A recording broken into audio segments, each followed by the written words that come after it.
Bonjour.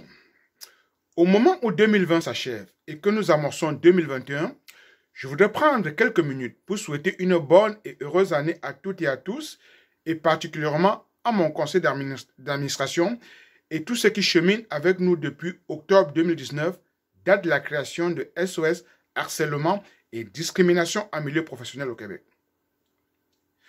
Comme vous l'êtes sans l'ignorer, le monde traverse une crise sanitaire, économique, sociale, écologique et politique majeure en raison de la pandémie du Covid-19.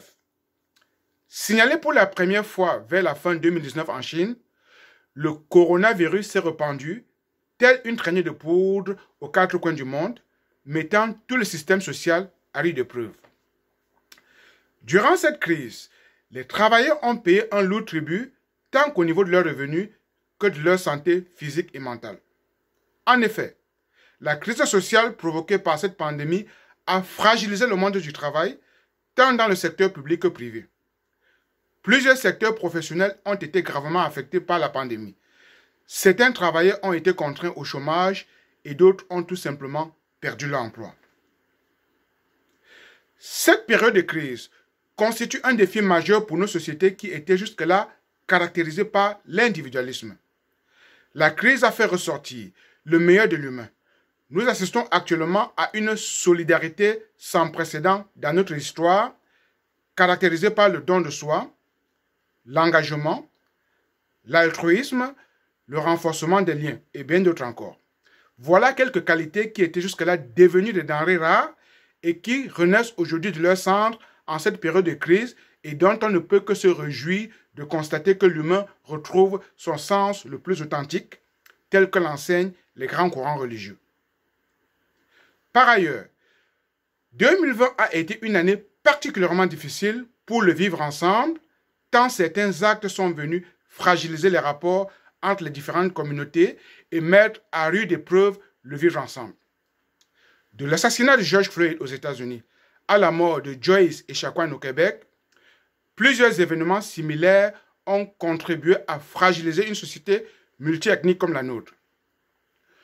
Au-delà de la fracture sociale provoquée par ces actes, nous sommes heureux de savoir que la réponse gouvernementale a été à la hauteur des attentes, les lois qui répriment ce genre d'actes ayant été réactualisées et plusieurs actions concrètes ayant été mises en place pour contrer la discrimination et favoriser le vivre ensemble. Par ailleurs, nous ne serons terminés sans évoquer l'acquittement devant les tribunaux de deux figures emblématiques de la scène québécoise, devenues malgré eux des symboles de l'abus d'autorité et du harcèlement. Ce verdict d'acquittement semble plutôt amer pour les courageuses, ce groupe de femmes qui avaient déposé un recours collectif contre le magnat de l'humour. Au-delà de la déception des victimes, nous faisons confiance à notre système judiciaire tout en espérant que ces acquittements ne sauraient décourager les autres victimes à porter plainte.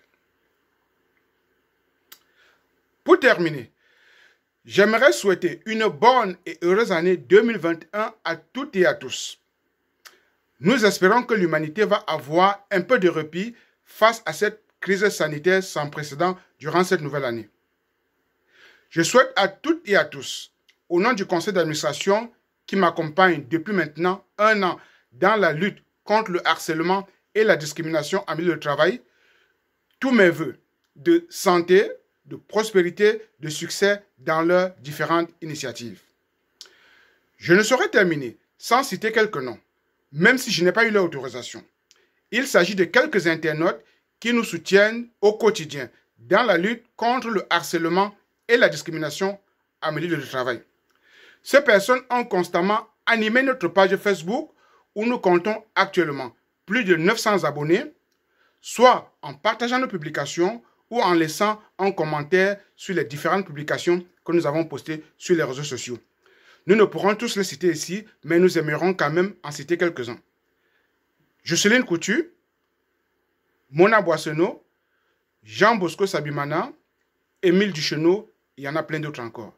Merci pour votre soutien. C'est ensemble que nous porterons cette cause sur la place publique. D'ici là, passez une très bonne année 2021, que cette année soit une année prospective et rempli de succès sur tous les plans. Merci et à très bientôt.